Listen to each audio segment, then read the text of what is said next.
doesn't believe it's an alternate. She just wants his soul to be at peace and asks if they could help guide his spirit. Adam says they can try, and the girl asks them to come over as soon as possible.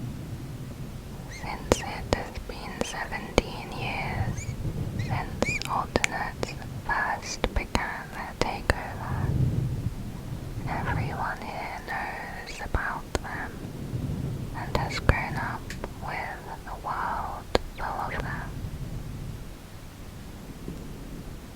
Adam and Jonah say they will come to her house tonight. She asks them to stay for 3 nights while she is away on a business trip. They are hesitant until the girl offers them $500 a night. Next, we're shown GPS, video and audio. The 2 boys are about to drive to the girl's house. However, the car won't start. They consider their options and say they could just steal another one. Even though it's broad daylight, Jonah says it's not like anyone is going to call the cops here, and they're already on the run anyway. This implies that people don't trust the police to come help them. This follows from season 1, where we saw the police training video instructing officers not to send help to anyone that reports an alternate. A picture is shown of Adam attempting to fix the car. We can see he is wearing a Python paranormal shirt. The next image shows they are on their way to Mandela County. While still in the car, we hear their conversation about alternates. Jonah questions that maybe they don't actually exist, and it's just mass hysteria. Then he says this could be the start of a war against the alternates. The video switches back to the dash cam. As they're driving along the road, we see a cross. The GPS says they are 10 minutes from their destination. Jonah comments that it's really useful. He says they didn't have to outlaw these, and he doubts his face could appear in them. He is referring to the law that was passed in 1992, where all TV and mirrors were destroyed. The boys seem to have never used GPS before, suggesting they and anything else with a screen have also been outlawed. When Jonah says he doesn't think his face could appear on them, he is talking about the intruder alternate that would show up on TV screens. The fact that Jonah was questioning the alternate's existence suggests there may now be less alternate attacks, possibly due to these bans on technology. Jonah and Adam arrive at the house, and we see that this is actually the house of Caesar Torres from season 1. season 1 happened 17 years ago, we could think that this lady bought the house sometime after that. However, we soon see the house is completely empty and not lived in. They begin their stay. It is night number 1, and we see the date is January 12, 2009. Jonah stays outside while Adam is in the house taking pictures and video. He comes across a locked door. Besides this, he doesn't see or hear anything unusual. The next day they are back in the car, talking about what they should do. Jonah thinks they should leave because he has a bad feeling about the house. Then they hear a scream and the GPS video turns off, saying there is a weak signal, error 333. Adam becomes interested and wants to investigate, while Jonah wants to leave. He thinks it came from inside the house and tells Adam he shouldn't go back in. But Adam decides to go in anyway. So that night, on night number 2, Adam goes back inside while Jonah stays in the car and monitors the cameras they set up. A note on the screen says the exposure to the blank causes a great increase in video corruption and deterioration. Obviously, it's referring to the alternates. Adam uses a spirit box to try and communicate with whatever is in the house. Through the radio, Jonah suddenly screams, saying there is something behind him. The radio loops, repeating Jonah's yelling. Adam thinks he is just playing with it. Then the video glitches and cuts off, probably meaning an alternate is nearby. Jonah then asks what Adam sees. Over the radio, another voice is heard. It says, "I've been watching you."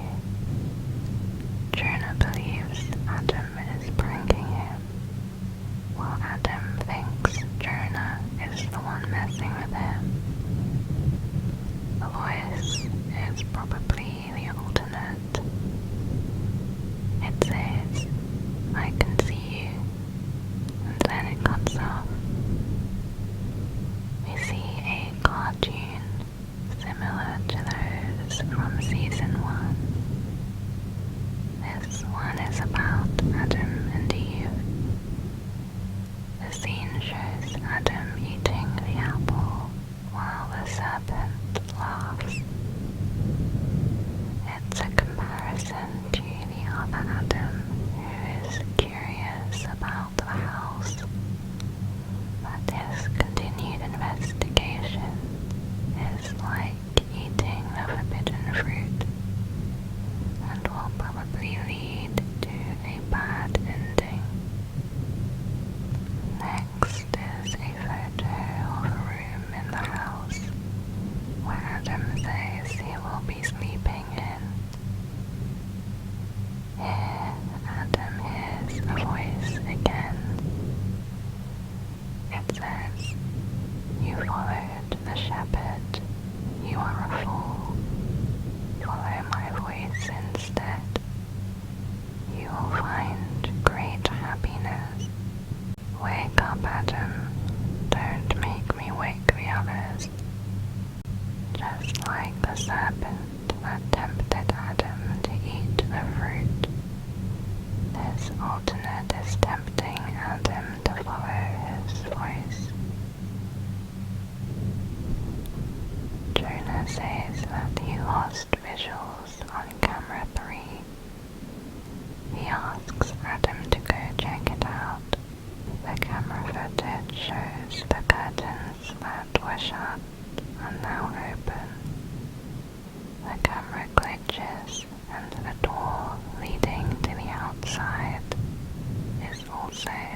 opened.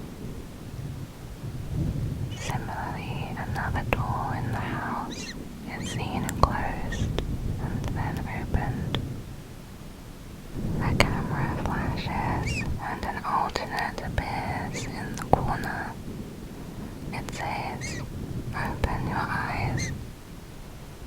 The camera cuts off.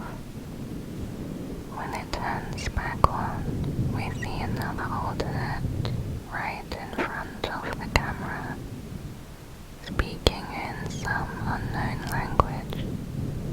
On a blank screen, the caption says, "Patients report multiple sleepless nights after their symptoms initially become apparent. It is not difficult to avoid, however. The patient must try to actively seek it out."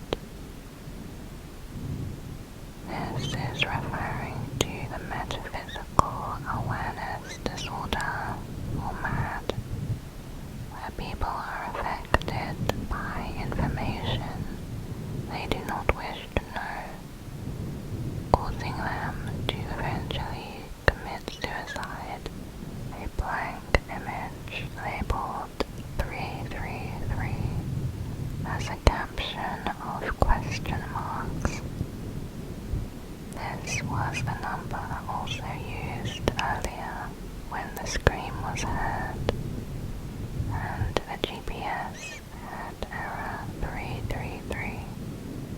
So this number may be related to the alternates. In the caption, Jonah asks Adam why he didn't come back to the car after trying to talk to it. Adam doesn't reply. Jonah becomes worried and continues to send messages. Finally, Adam replies with an image of some stairs. In the caption, he says the door that was locked is now open, and he can hear the cat meowing. He asks Jonah to call him on the radio. We hear the meows of the cat, and this image is taken off the wall, which says nothing is worth the risk. This phrase appeared in season 1 in the police training video, where they said, "Don't let them know your fear. Nothing is worth the risk," meaning the risk of an alternate encounter. The two have an argument over the radio. Adam remarks that Jonah is finally taking this seriously and mocks him for being scared. While Jonah is terrified and freaking out about what's happening, he reminds Adam that he is not invincible, and if he keeps going on like this, he's going to end up dead. Jonah tries to stop Adam from going downstairs.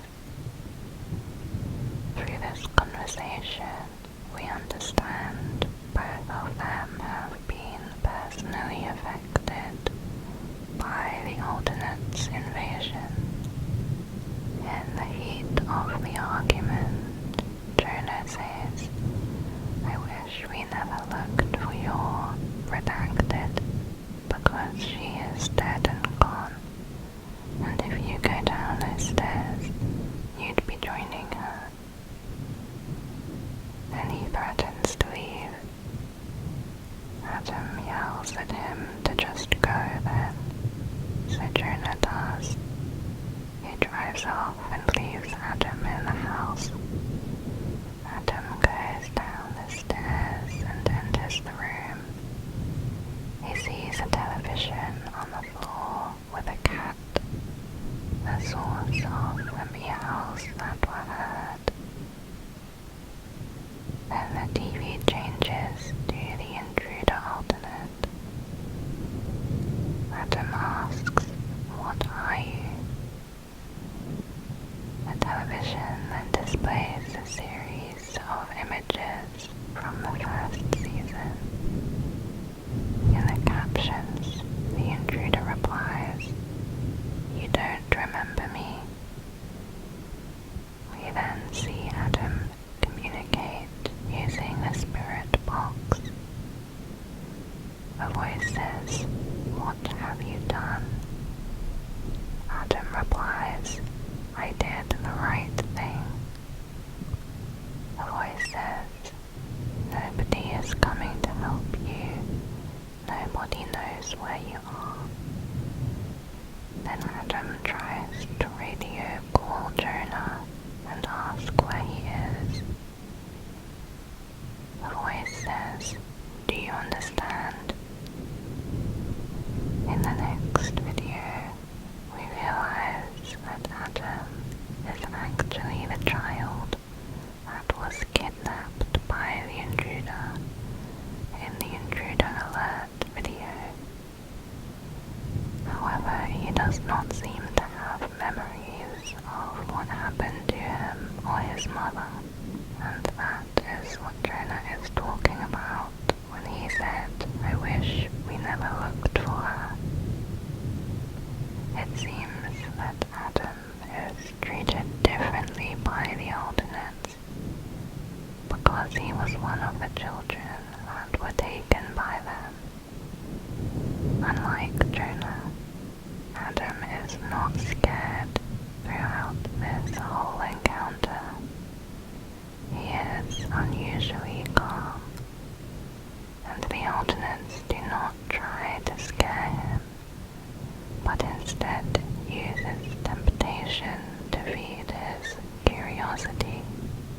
When the alternate says, "Wake up, Adam, don't make me wake the others," it could be talking about the other children that were also previously kidnapped. In the last season, we know there were at least 3,400 kidnappings, but we do not know what the alternates did to them during their captivity. The theory is perhaps they all share some kind of knowledge in their subconscious, and waking up would mean to remember what that is. However, for some reason, Adam does not seem to remember whatever it is they want him to remember. So the conversation that he has with the alternate is like they are trying to remind him of his purpose. It seems they do not want to kill him.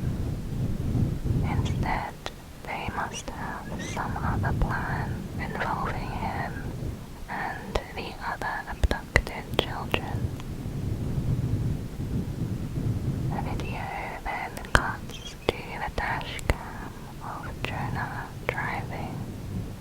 A voice says, "You left him behind. What will he do without you? Open your eyes." The GPS screen displays the message, "Who are you running from?" and "You left him to die." So Jonah is now being tormented by an alternate that came from the house. We hear him screaming at it to shut up. Jonah pulls over to the side of the road. We hear him crying as he gets out of the car, and then he suddenly yells as if being attacked. The name Jonah is also symbolic because in the Bible, Jonah tried to run away from God. The next video is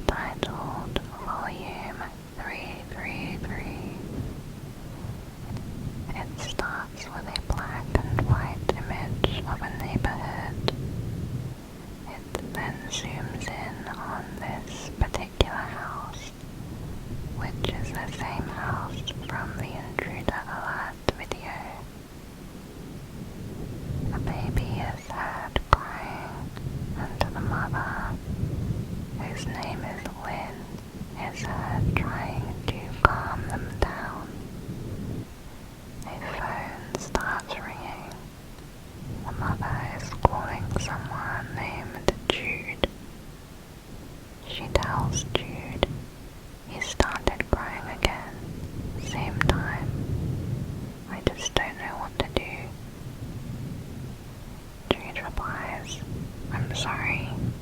I don't know how to help you anymore." On screen we see a divorce paper between Lynn and Jude Murray.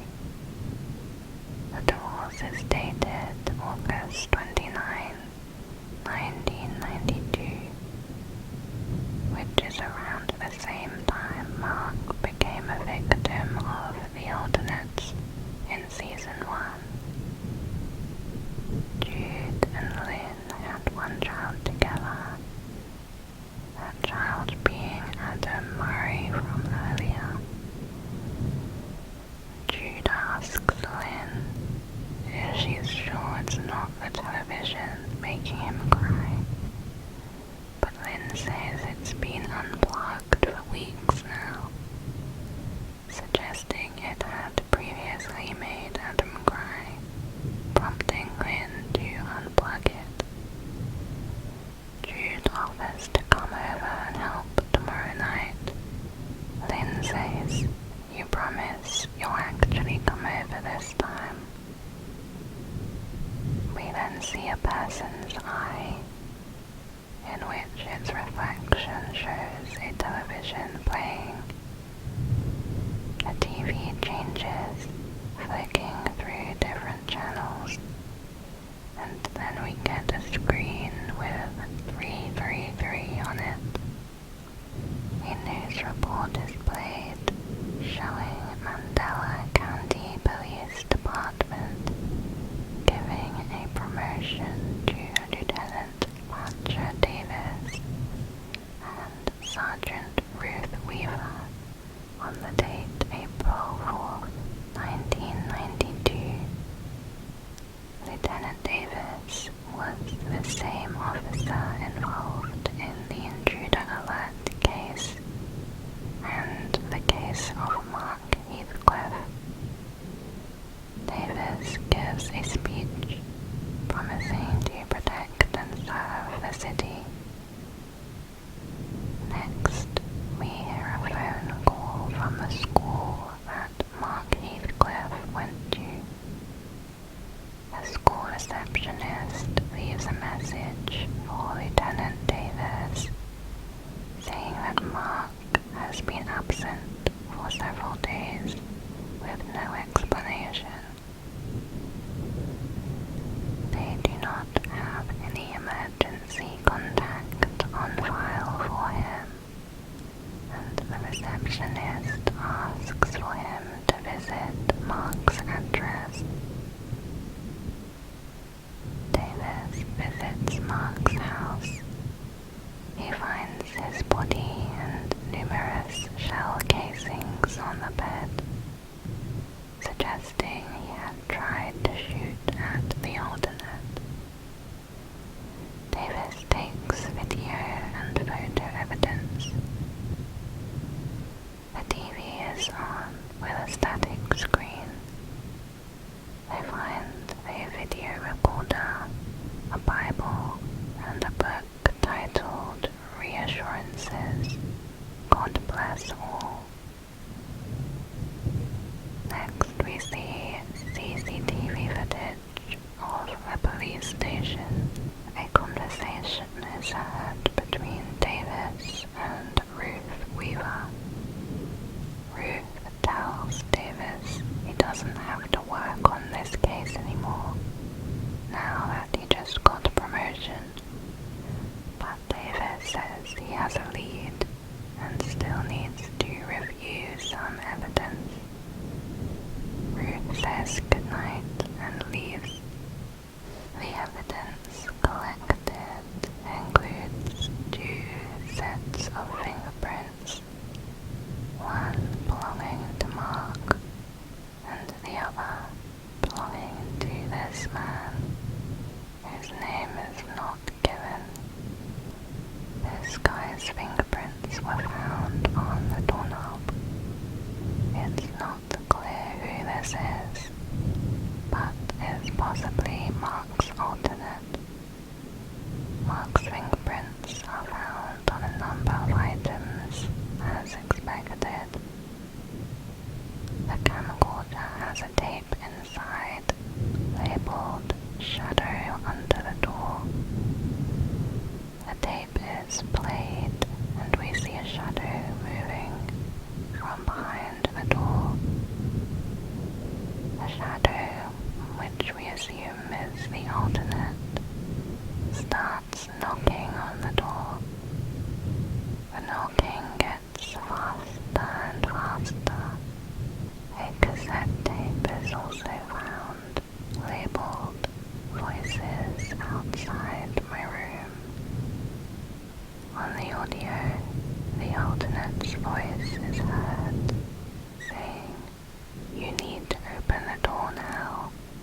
I'm not going away." Different alternate voices are heard, having a conversation. "What time is it?" "It's just after 8. I'm nervous for the time."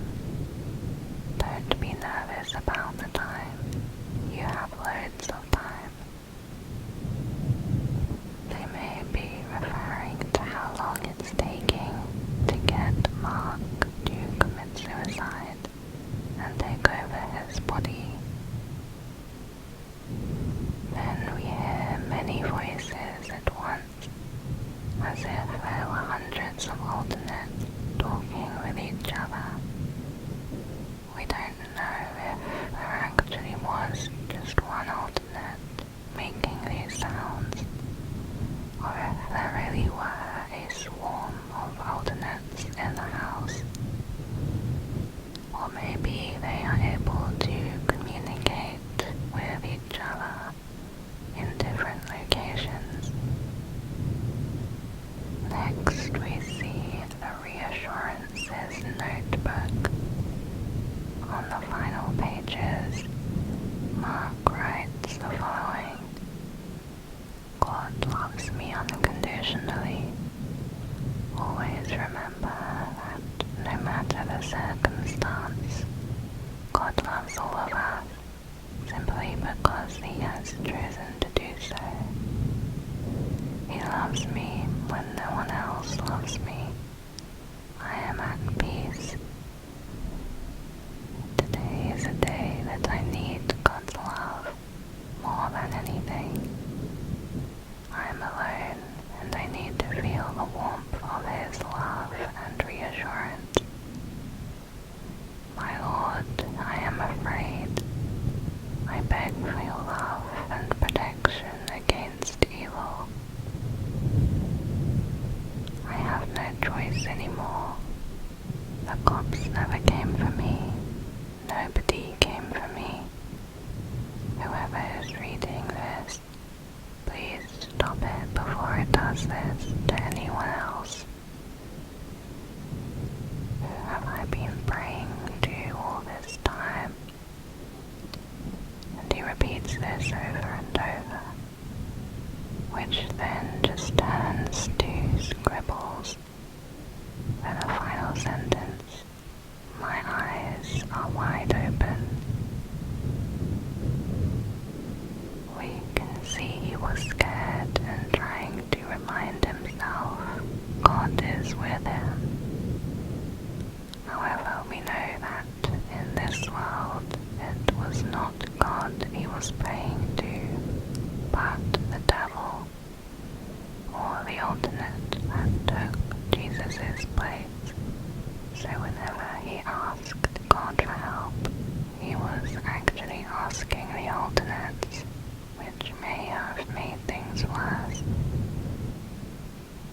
Through this final message, he seems to be going insane, and that "my eyes are wide open" could be related to becoming aware of information that does not wish to be known, as described in the Mad video.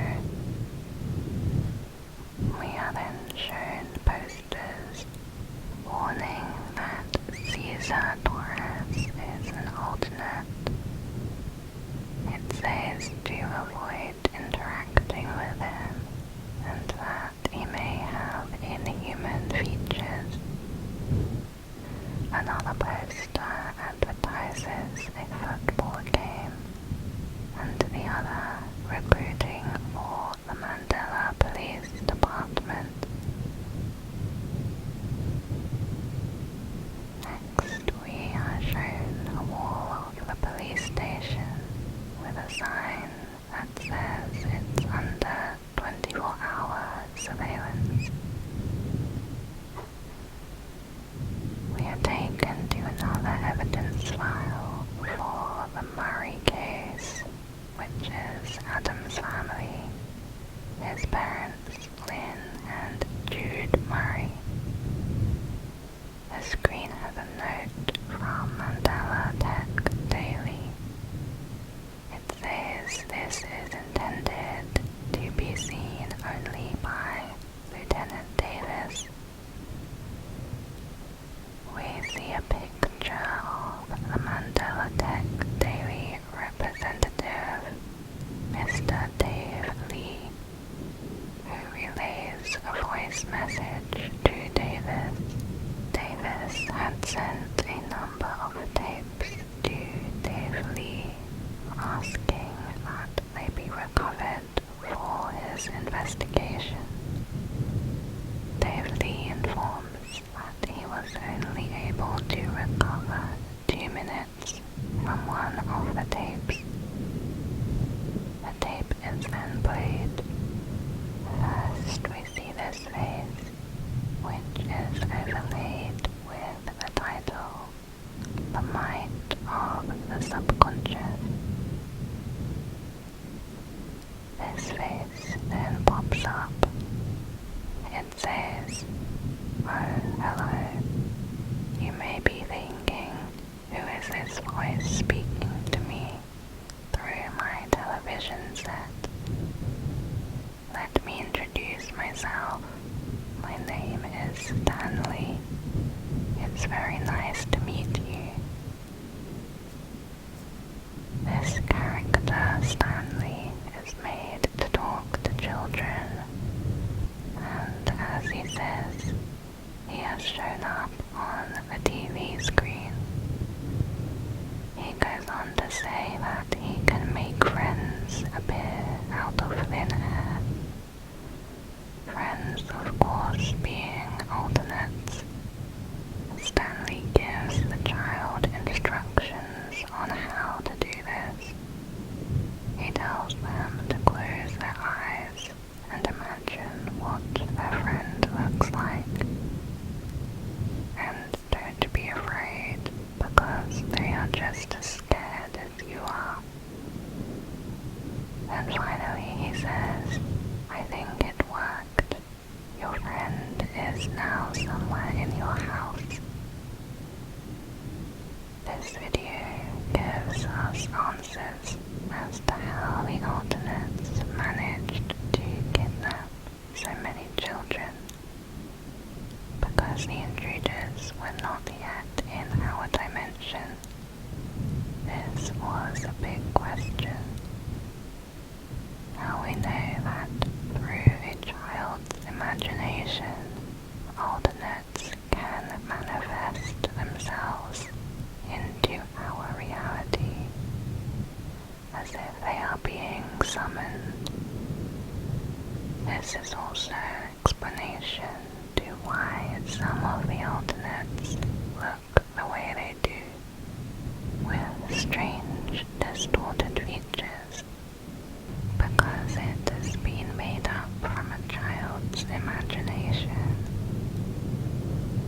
After the alternate appears in the house, they are able to kidnap the children. Next, a phone call is had between Lieutenant Davis and Adam's father, Jude. Jude is called 911 and sounds terrified. He asks for help because there is someone in his house. Davis calmly tells him to stay quiet and hide. He asks Jude if the person has a weapon. Jude replies he doesn't know. He says he doesn't know how it got out. His windows and doors have been locked for months. So at this point, people know about alternates, and Jude may be aware that it came from the TV, which is what he means when he says it got out. So establishing that this is an alternate encounter from the police training, we know their protocol is to do nothing, just to stay on the line until it goes quiet. Davis remains very calm and asks if a person is threatening him. Jude says no. He just stands in the corner and stares, and that he thinks his wife is hurt.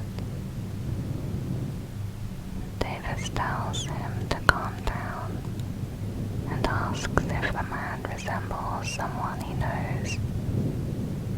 Jude says no. Davis sounds surprised, informing him that can't be right and it doesn't make sense.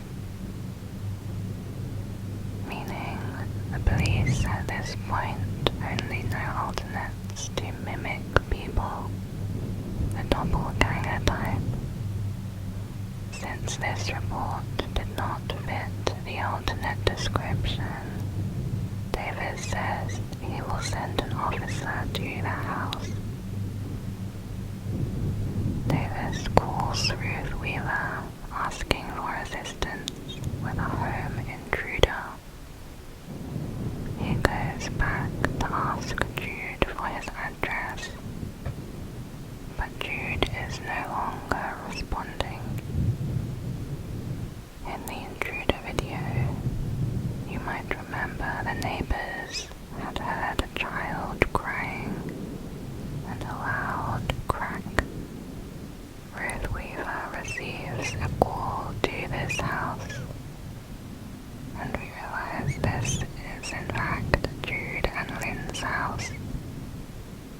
Ruth then asks Davis for backup because the other officers were too scared to go in. The events that follow are what we saw in the intruder alert video. Davis set up the camera, which is where they saw the body of Lynn being tampered with by an unknown force. Davis and Ruth also went inside to do an inspection. Davis makes a recording as they investigate. The TV shows a static screen and music is playing. The same music that is heard when an alternate is present. In the same room, Lynn is seen hanging. The camera starts to glitch. Davis tries to figure out what's wrong with it and calls out to Ruth, but she stops responding. Davis then calls out to whatever is in the dark, telling it to identify itself. We hear it talk back using Davis's voice, copying what he is saying. The creature then runs towards Davis before stopping and slowly putting a very long arm across the doorway. This is the alternate that Adam imagined and brought into existence.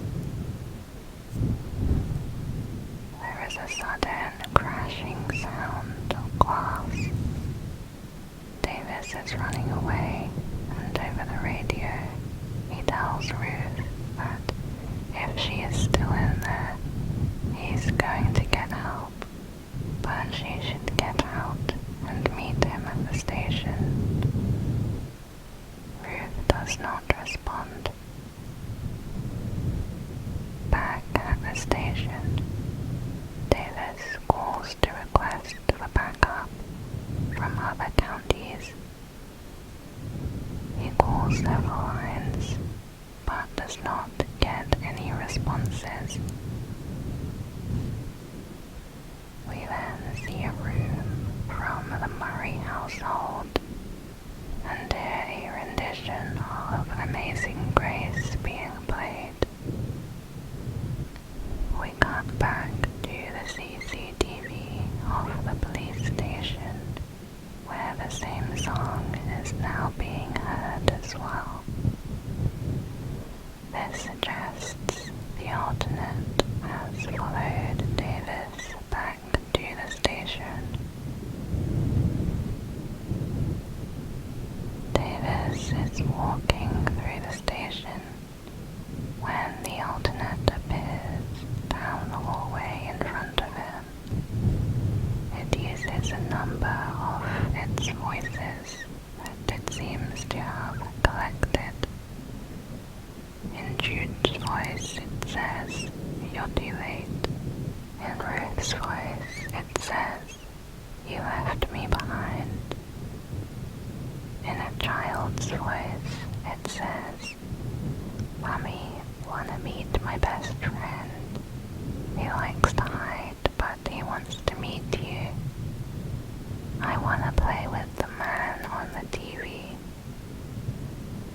He likes to hide, but he wants to meet you. He likes to hide, but he wants to meet you. I wanna play with the man on the TV." The alternate begins to move towards Davis. Davis screams at it to stop or he'll shoot.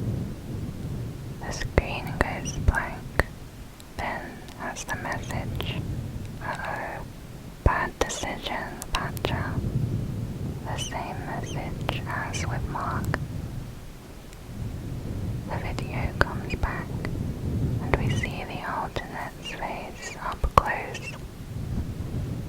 In the caption it says, "Cesar Torres, Ruth Weaver, Mark Heathcliff." Possibly an indicator that they were all victims of this alternate. It screams and laughs, probably because Davis has now also become its victim. So these alternates, after they have entered our reality through the child's imagination, can attack humans physically and don't need to rely on just psychological warfare.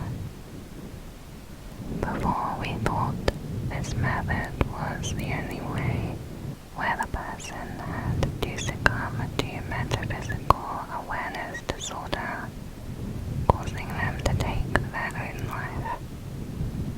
But here we see that's not the case. Next we see this alternate's face and the message, "There's not enough room for the two of us, Lieutenant." We see the wall of the police department's motto, "Every day gets brighter." Finally, there is a close-up of the eye that was watching the TV screen earlier. The next video is titled "Every Day Gets Brighter." Again we see a shot of the police department. An audio tape is played labeled "Thoughts About the Ordeal." We hear the voice of Lieutenant Davis. It seems that somehow Davis survived his encounter with the alternate. He is distressed and says everything he loved is gone. He is scared, but he can't show it. Nobody knows what to do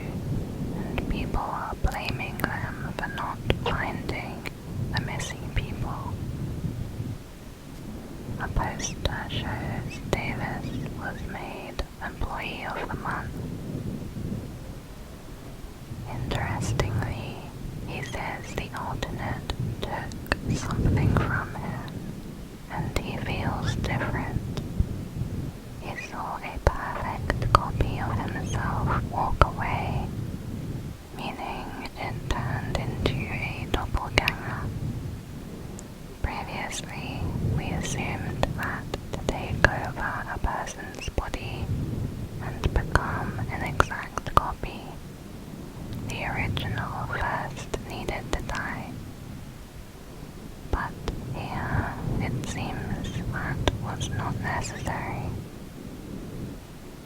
We see the guy with a hoodie on the screen that looks like the intruder that lived in Mark's house. A theory of why Lieutenant Davis was still alive is that he wasn't truly afraid or psychologically affected, as with mad victims. The alternate had said, "There is not enough room for the two of us," suggesting there may be a way to reverse